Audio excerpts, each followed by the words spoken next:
La semana pasada el gobierno ha sancionado tres leyes para reactivar la economía.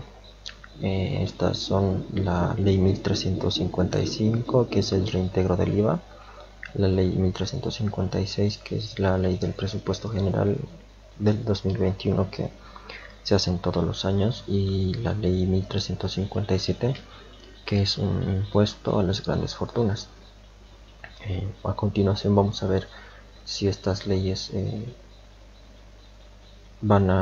en qué medida pueden servir o pueden ayudar a reactivar la economía, o si eh, por otro lado son medidas de corte populista o medidas que de acuerdo al anterior modelo se han venido haciendo y no han tenido resultados.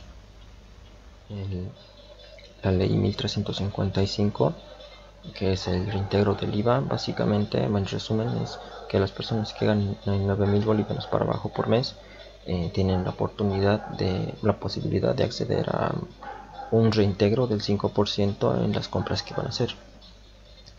Es decir, del 14% del impuesto al valor agregado que pagamos todos los que compramos bienes, a estas personas que ganan de 9.000 para abajo se les va a poder devolver esos 5%. Eh, bueno, lo que estima con esta recaudación el gobierno es 807 millones de bolivianos por año, es decir, lo que representa el 1.69 del gasto corriente del 2021.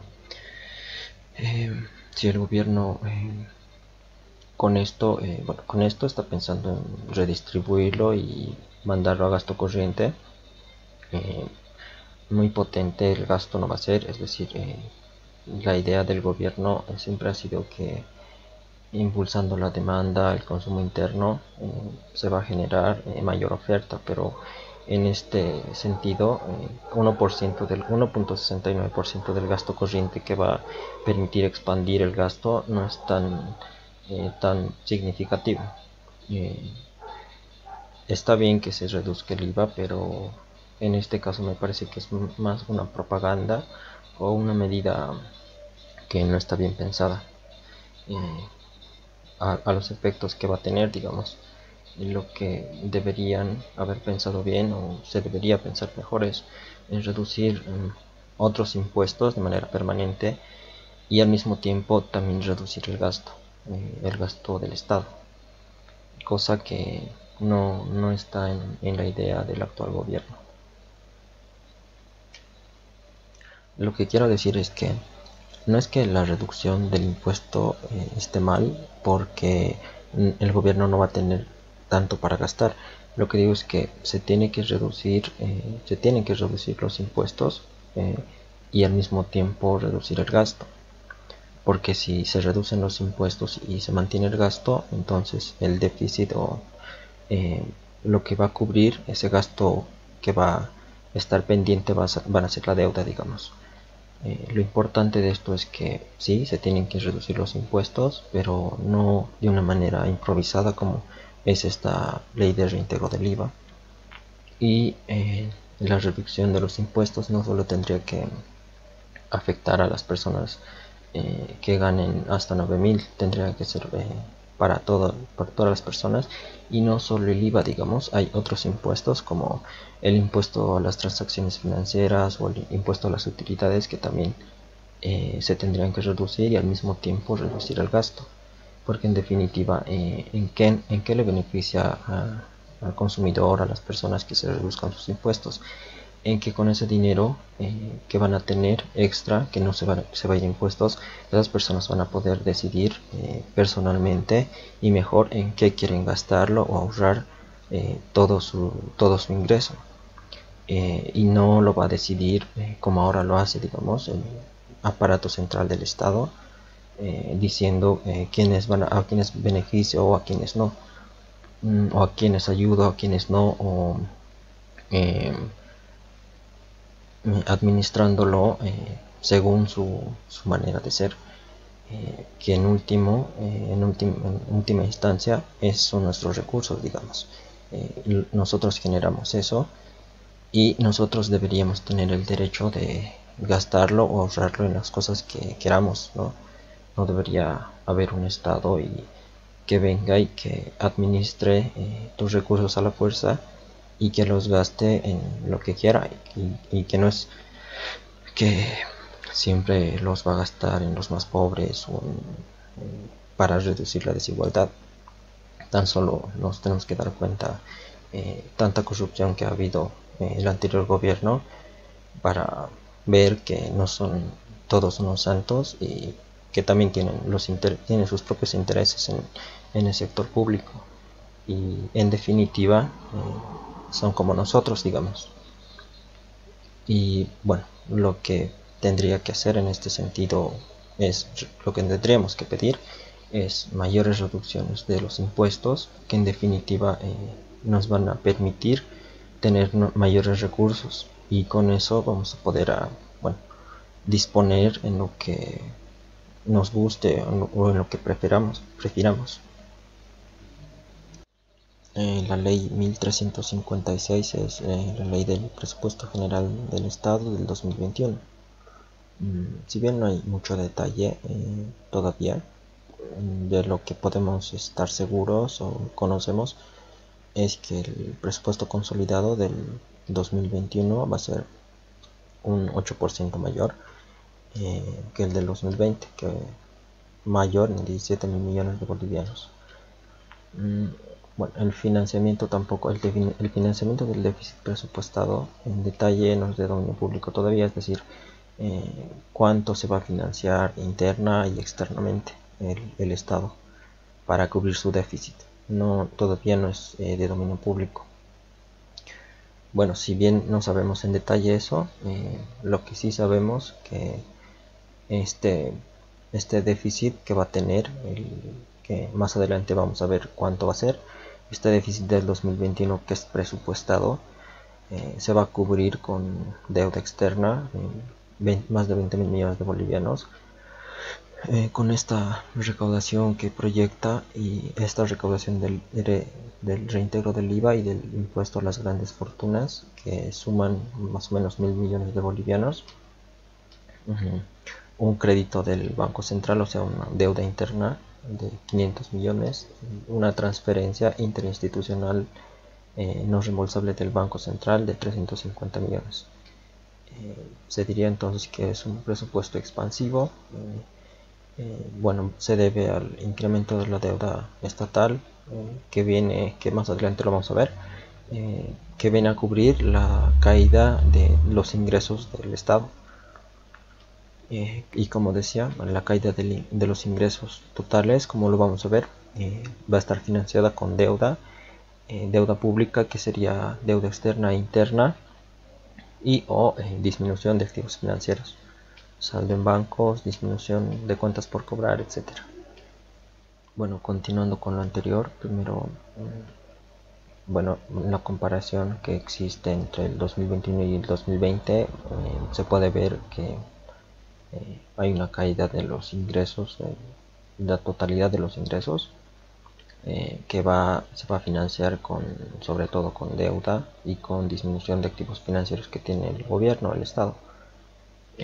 Bueno, por el lado del gasto, esta reducción de bienes y servicios es la optimización que va a ser, básicamente es una optimización de gastos operativos que va a hacer el gobierno, lo que está bien, es positivo, pero la crítica sería que deberían haberlo hecho antes, ¿no? Si aquí tienen tanto para reducir de gasto, deberían haber reducido el gasto antes y no al momento en que se lo necesita o que está obligado a hacerlo. Debería haber optimizado los gastos operativos antes, bueno, que ahora que estamos en el segundo rebrote, digamos. Por otro lado, los sueldos se van a subir un poco y otros gastos corrientes que básicamente son transferencias o pago de intereses o prestaciones de la seguridad social. Aquí también se puede ver que el gasto de capital, que serían la inversión pública o los proyectos de inversión, o transferencias y gasto de bienes duraderos, se va a reducir. Ahora, si bien en las publicaciones que tiene el gobierno bueno, se jacta o pretende hacer ver al gobierno transitorio que, bueno, ellos son los que van a incrementar la inversión pública y todo cuando, si la comparas con el presupuesto del 2020, claramente va disminuyendo este gasto y no solo respecto del 2020, sino que ha habido ya desde hace 3 o 4 años, si no me equivoco, ya una tendencia a la baja de las reducciones. Han habido reducciones del gasto de capital desde hace 3 o 4 años.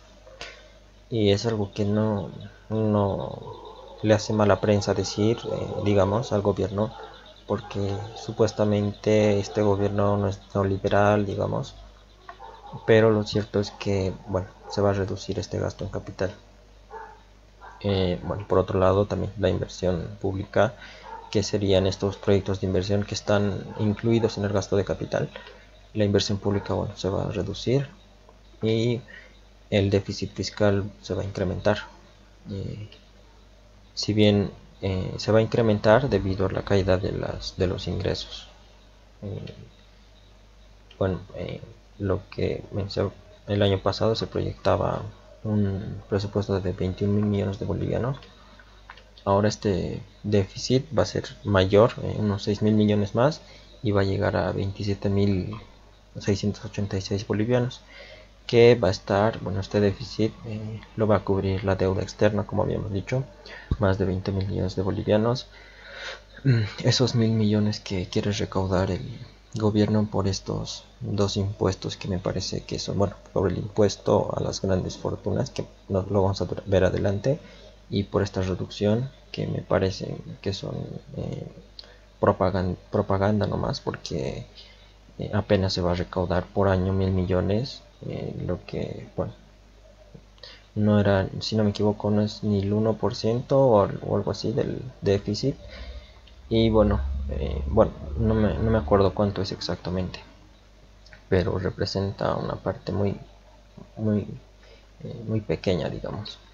Y con otros créditos más, por ejemplo, un crédito del tesoro, que bueno, va a ser una deuda del tesoro contra el Banco Central, que va a ser de 500 millones, y otra transferencia unilateral como la habíamos visto, de 350. Si bien no está todo en detalle, a grandes rasgos, así se quiere financiar, digamos, el déficit para este año. Lo último es el impuesto, el 1357 es la ley del impuesto a las grandes fortunas.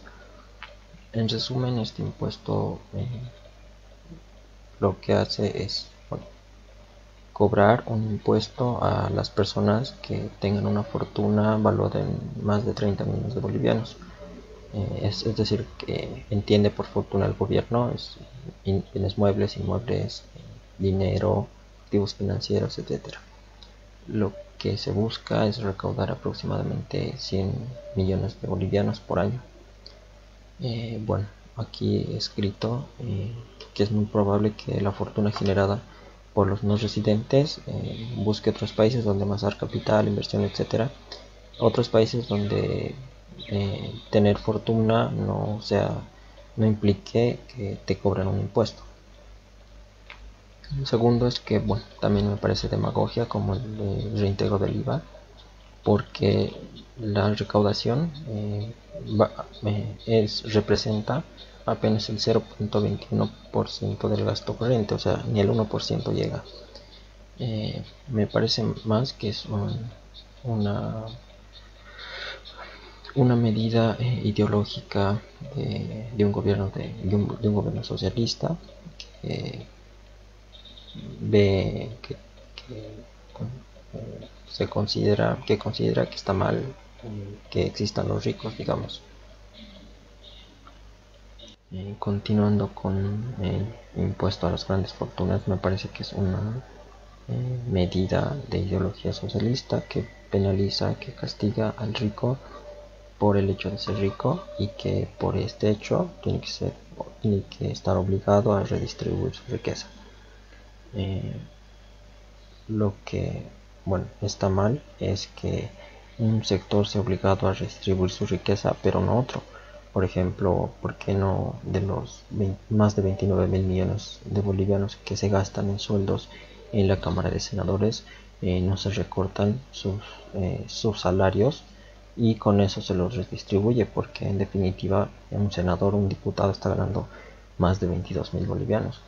Claramente todo eso, y no solo de senadores, sino de todos los funcionarios de ambas cámaras, por ejemplo, si se hace un recorte, eso se puede utilizar para, no sé, hacer algo con los más pobres como plantea el gobierno. Eh, porque cuando hay una posibilidad de que se reduzcan los sueldos del sector público, se opta por otra, que es expoliar, expropiar riqueza ajena de manera injusta. eh, lo, lo que es injusto no es que existan ricos y pobres. Lo que es injusto es que existe esta clase política que es parasitaria y que viva a costa del sector privado, que la mantiene con impuestos, digamos. Esa es la verdad de la injusticia desde mi punto de vista. No son los ricos y los pobres, sino que es la clase política que vive a costa de los ricos y de los pobres, a base de impuestos y a base de deuda, que en el futuro la terminan pagando igual los ricos o los pobres, las generaciones futuras, y no así esta clase política. Esto, el sector público en sí, que vive a costa de este sector privado. Esa es la injusticia desde el punto de vista del liberalismo, digamos, no que existan ricos o pobres, sino que existe una clase política que es muy parasitaria y que extrae recursos tanto de ricos como pobres para vivir un tipo de vida. Y bueno, en el caso de Bolivia, como de muchos países del mundo, este tipo de vida, bueno, no es un tipo de vida que viva una persona promedio que gane el salario mínimo, sino es de alguien que, en el ejemplo del que estoy hablando, bueno, gana más de 20.000 bolivianos, por ejemplo. Eh, y nada, por eso bueno, me parece que también es demagógico. Está orientado más a que el gobierno se consolide o se siga acentuando como un gobierno de izquierdas, un gobierno socialista, más que, bueno, más que la eficacia de su recaudación es la potencia de su ideología. Digamos que, como he dicho, está en contra del rico por el hecho de ser rico, y que por este hecho el rico está obligado a mantener, o bueno, obligado a redistribuir, perdón, su riqueza, cuando no así está obligado el político, digamos, que, dicho sea de paso, se marcan sus pautas salariales, ellos fijan sus sueldos, etcétera. Sueldos que salen en definitiva de los recursos de los ricos y de los pobres. Bueno, entonces lo que está haciendo el gobierno es aplicar la misma receta del modelo anterior. Es decir, bueno, el modelo que estimula el gasto, ahora además a través de los bonos y la deuda que va a contraer para este presupuesto.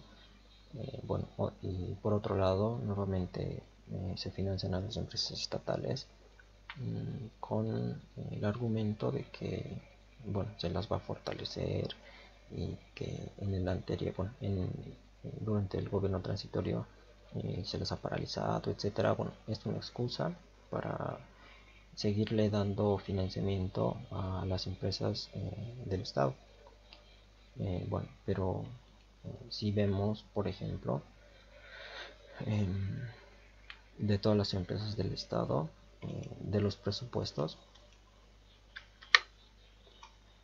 a ver, vamos a ver el déficit que han tenido las empresas del Estado según los presupuestos del 2015 al 2020. Según estos presupuestos, hay un total de 33 empresas, de las cuales del, de los 5 años, bueno, que comprenden, se puede hacer también otros análisis de más años, o sea, de 2006, de 7, etcétera. pero tomando desde el 2015 al 2020, ha habido más, las empresas han sido más deficitarias que superavitarias. De las 33, por ejemplo, en el 2015, 4 han sido superavitarias, 14 han sido deficitarias. En el 2016, 8 de 14. En el 2017, 10 de 13 y así. En definitiva, bueno, más del 40% de las empresas del Estado son deficitarias. Y bueno, a grandes rasgos esto nos dice que lo que va a hacer ahora es seguir apostando por esto, por este modelo que bien, si bien está financiando las empresas y está permitiendo una expansión de la demanda, etcétera, no va a ser sostenible en un mayor plazo. ¿Por qué? Porque se están financiando a empresas que, bueno, en su mayoría son deficitarias y se mantienen así. Habría que ver, bueno, en unos cuantos años como si es que se revierte esta tendencia, pero como es característico de todas las empresas estatales, no solo en Bolivia, sino en otros países del mundo, bueno, siempre van a ser así, siempre van a implicar mayor extracción de recursos, de nuestros recursos en definitiva, o de deuda, y bueno, luego a largo plazo van a requerir más financiamiento, es decir, van a ser inviables y siempre vamos a tener que estar manteniéndolas. Entonces el modelo estaría apostando por estas empresas y bueno, continuar con lo que ha venido haciendo, es decir, crear empresas, que estas empresas no rindan, etcétera, y bueno, seguir manteniéndolas y así. Y esto es algo que en un mayor plazo nos va a perjudicar. Y bueno, este tipo de políticas no es nuevo del presidente ni del modelo, sino que hay un periodo en la historia en que se ha aplicado la misma política, la misma, bueno, nacionalización o estatización de empresas, pero de mayor magnitud, y bueno, ha terminado en hiperinflación. Y esto sería más o menos un camino que estaríamos recorriendo, no hacia la hiperinflación, sino hacia un deterioro de las finanzas públicas, que van a implicar luego mayor endeudamiento externo o interno, y al final no va a ser nada sostenible todo esto. Del anterior cuadro, bueno, este sería el detalle, no se ve tan claro, pero bueno, aquí están las 33 empresas que figuran en el presupuesto general del Estado desde el 2015 al 2020. Yo me he guiado aquí por el déficit que tienen según su flujo financiero. Y bueno, aquí están las que tienen déficit, les he puesto déficit y así para que si logran ver esto o si lo necesitan, luego me lo piden. Bueno, vean en qué estado están cada empresa. Las que dicen sin datos, por ejemplo, son empresas que he entrado a ver su flujo financiero, pero simplemente no me aparece, por ejemplo, un PDF en blanco, etcétera, o que no cargue, etcétera, que por eso le puse sin datos. Y bueno, aquí están. Sería muy positivo para los analistas o economistas que no solo se encuentren sus presupuestos por año, sino que se encuentren de cada empresa, o sea, de la forma más visible como están los presupuestos, sus estados financieros, por ejemplo, y otro tipo de información para bueno, hablar con mayor fundamento, y que el gobierno no te dé, bueno, estas razones para desconfiar siempre de eso, y que se lo actualice también, actualicen sus datos en todos los niveles, desde el INE, el Banco Central, porque ahora, bueno, sinceramente están desactualizados no solo de las empresas, sino en el ministerio, de las cifras fiscales que tiene y etcétera. Yo creo que, bueno, no estoy diciendo que el gobierno lo esconde, etcétera, pero eh, lo que hace es que crea una especie de incertidumbre en los análisis que podemos hacer. Pero bueno, lo que tenemos, digamos, por ahora que nos guía, son estos presupuestos de las empresas. Para finalizar, lo que puedo decir de estas tres leyes es que son más unas leyes populistas y demagógicas. Bueno, ¿por qué? Porque primero, con tres leyes es engañarse, es mentirle a la opinión pública diciendo que con tres leyes del Estado se va a reactivar la economía y vamos a volver a un periodo de prosperidad y todo ese cuento.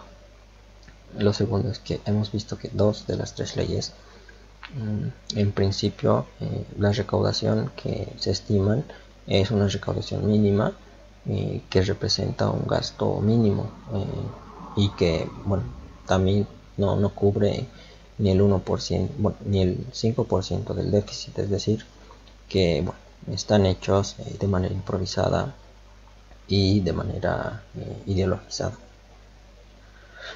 Sobre la ley del presupuesto general, bueno, es continuar con el mismo modelo que es insostenible. Bueno, ya tengo un par de críticas al modelo en mi página. Por ahora basta decir que este modelo es insostenible. Lo segundo es que, bueno, tan solo en la redacción del artículo me parece que no tiene seriedad y es un artículo de ideología de izquierda que, más que a resolver los problemas estructurales de la economía, tiende a demostrar que por ser un modelo socialista, por sobre modelos neoliberales, va a ser mejor y que utiliza, no sé, frases como la justicia social, la redistribución del ingreso, etcétera. Me parece que, bueno, son tres leyes demagógicas y populistas y que, bueno, vamos a ver hasta qué punto se cumplen estas predicciones que va a hacer el gobierno, no solo en materia de crecimiento, sino, bueno, en materia de redistribución y todo eso. Y bueno, también los efectos que la mayoría de la gente no se está preguntando, por ejemplo, los efectos negativos que van a tener a futuro el endeudamiento que ha servido para pagar este bono. Otro efecto, bueno, que es el endeudamiento por el endeudamiento para financiar a empresas del Estado que, como hemos visto, en su mayor parte son deficitarias hace 5 años, por ejemplo.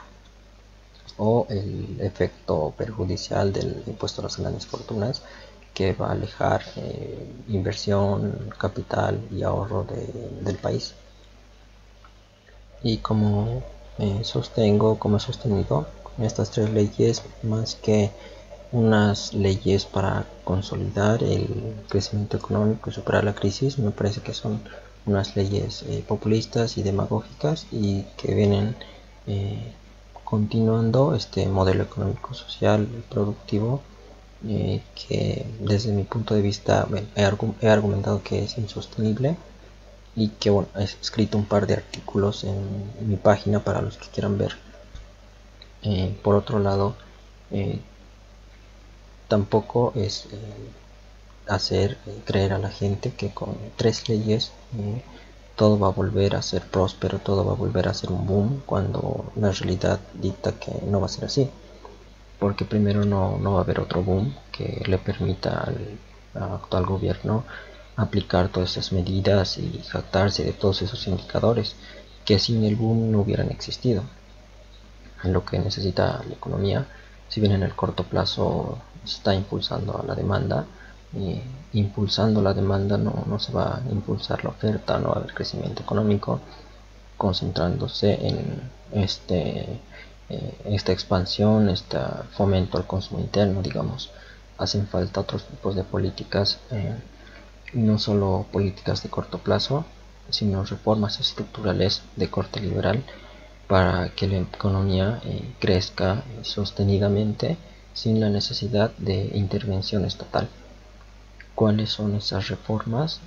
Las vamos a estudiar en otro video y nos vamos a dedicar a estudiar qué reformas estructurales es que necesita la economía para dejar de depender de este gobierno centralista y estatista que pretende controlarlo todo, pretende crear miles de empresas, etcétera.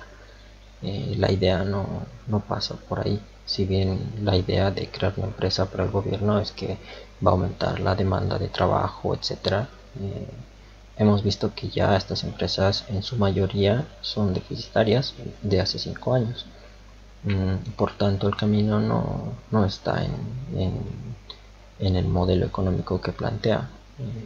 El camino está en hacer estas reformas estructurales que las vamos a comentar en otro video y que nos van a permitir un crecimiento sostenido y sin dependencia del Estado. Algo que por supuesto al gobierno del MAS no le va a hacer ninguna gracia. Pero bueno, hasta el siguiente video.